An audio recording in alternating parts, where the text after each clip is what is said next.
ilmu macam apapun kada akan bisa masuk ke dalam kita, ke dalam hati kita ini. Macam apapun rincinya, penjelasan rincinya, nasihat, bagusnya penyampaiannya, tapi karena para muhibbin rahimakumullah, di dalam sebuah hikayat disebutkan Khalifah Harun ar-Rasyid, Khalifah mengundang para ulama di waktu itu. Di antara yang diundang itu ada Fudail bin Iyad radhiyallahu an, salah seorang waliullah yang dikenal ma'rifat kepada Allah. Ujar Fudail bin Iyad, mana di sini ngarannya Harun Rasyid tuh kok kada tahu. Nah, jerurang tuh khalifahnya. Nah, suruh pang ke sini. Sampai akan khalifah itu ada salah seorang ulama mengiau pian supaya datang Harun Rasyid. Apa ajar Harun? Apa mengiau ulun apa pian? Nah, ikam aja sih Harun Rasyid itu inggih. Pian ka ikam kanang jadi khalifah ini. Iya. Nah, hati-hati di sini. Engkau memegang satu amanat yang besar. Nah, pingsan Harun Rasyid mendengar kata-kata itu. Pingsan. Kalimatnya pindik. Engkau memegang beban yang berat. Khalifah, engkau membawa beban yang berat. Mendengar perkataan yang sedikit itu berbekas dalam hati Harun Rasyid sampai menangis, akhirnya pingsan. Kenapa? Karena perkataan itu keluar dari mulut orang yang ma'rifat kepada Allah, yang dia ucapkan dengan ikhlas karena Allah Subhanahu wa ta'ala. Nah, sebelum berkata-kata sudah ada cahaya yang keluar dari hatinya masuk ke dalam hati Harun Rasyid, sehingga hati Harun Rasyid terbuka untuk menerima nasihat itu. Nah, para muhibbin rahimakumullah, walakin rubbama la yanfuzu dzalikan nur ila jazri qulubihim fala yata'assar fi qulubihim. Tetapi kadang-kadang tidak tembus cahaya itu ke lubuk hati mereka, maka tidak berbekas itu nasihat dalam hati mereka. Orangnya yang menyampaikan ini padahal orang yang ma'rifat dengan Allah. Yang menyampaikan nasihat ini orang yang hatinya bercahaya, yang bisa memancarkan kepada hati orang-orang yang di hadapannya. Tetapi kadang-kadang cahaya dia ini kada bisa masuk ke dalam hati orang itu. Kada bisa masuk ke dalam hati orang itu. Nah, fa'lam anna sababa dzalik, ketahuilah bahwa sebab yang demikian imma mautu qulubihim, ada kalanya mati hati orang yang dipandiri itu. Dipandiri ini orang mati. Kayak apa aja orang ma'rifatnya kada akan tembus. Nang dihadapinya orang mati hati.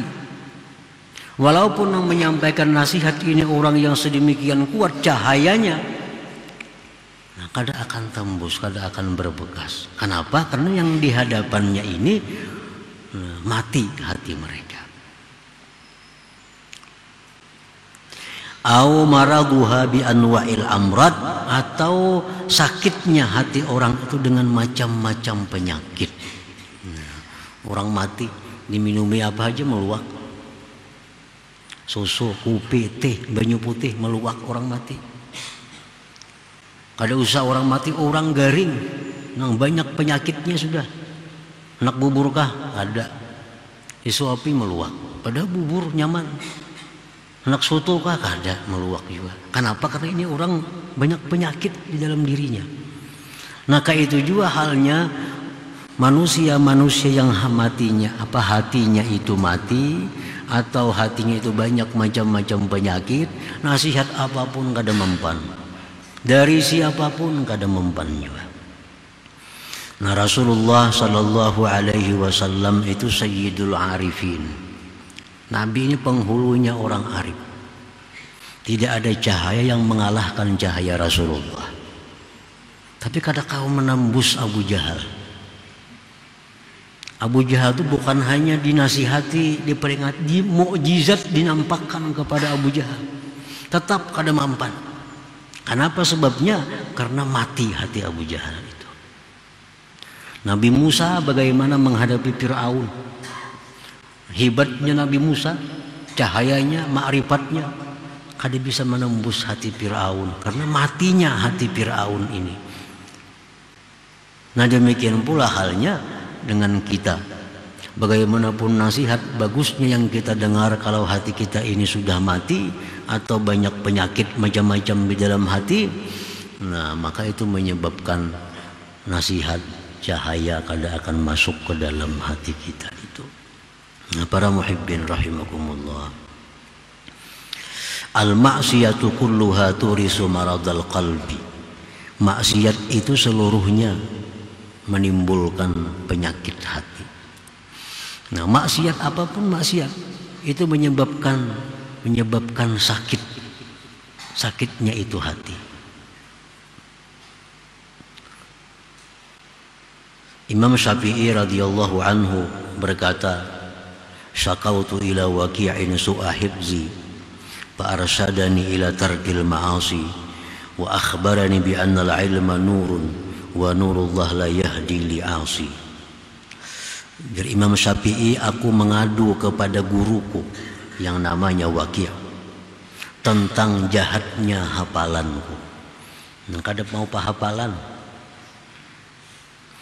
Beliau memberi petunjuk kepadaku, tinggalkan maksiat. Dan beliau menghabarkan kepadaku bahwa ilmu itu adalah cahaya, dan cahaya dari Allah itu tidak akan masuk kepada orang yang maksiat. Nah, para muhibbin rahimakumullah, jadi ada dua kemungkinan kenapa seseorang itu tetap dalam keadaan gelap, tetap dalam keadaan jalan yang salah.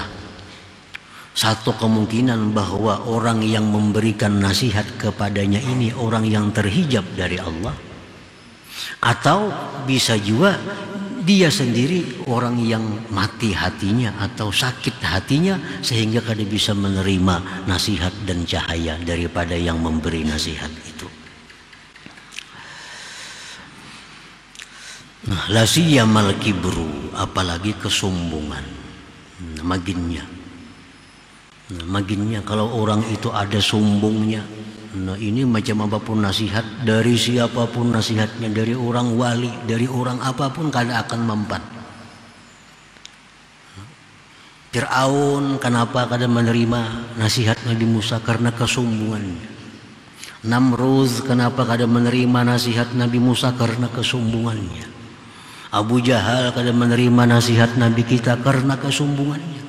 Padahal bukan hanya nasihat, macam-macam mukjizat diperlihatkan, tetap kada bisa menerima. Kenapa? Karena ada kesombongan yang besar dalam hatinya. Nah, bila mana ada sombong ini dalam hati kita, ilmu macam apapun kada akan bisa masuk ke dalam kita, ke dalam hati kita ini. Macam apapun rincinya, penjelasan rincinya, nasihat, bagusnya penyampaiannya, tapi karena ada kesombongan dalam hati, tabulik semuaan itu tertutup. Macam botol atau cangkir nang betutup rapat, kayak apa jadi tumpahi kopi susu tetap kada mau masuk. Kenapa? Cangkirnya betutup. Cangkirnya betutup. Itulah cangkir hati. Tutupan ini adalah maksiat yang membuat meluak cahaya, meluak nasihat dan sebagainya. Allah Subhanahu wa ta'ala berfirman dalam Al-Quran, sa'asrifu an ayati alladhina yatakabbaruna fil ardi bighairil haqq. Ini Allah sudah menyatakan bahwa aku palingkan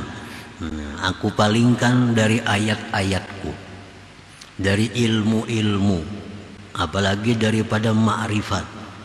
Aku palingkan orang-orang yang bersifat sombong di muka bumi ini. Nah, para muhibbin rahimakumullah,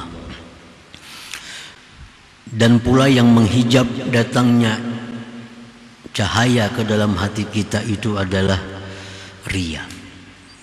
Ria. Orang yang menuntut ilmu bukan karena Allah. Orang yang menuntut ilmu bukan karena Allah. Ilmu kada akan mau masuk ke dalam hatinya. Orang yang hendak mencari kebaikan tapi bukan karena Allah. Orang yang hadir di majelis ilmu bukan karena Allah.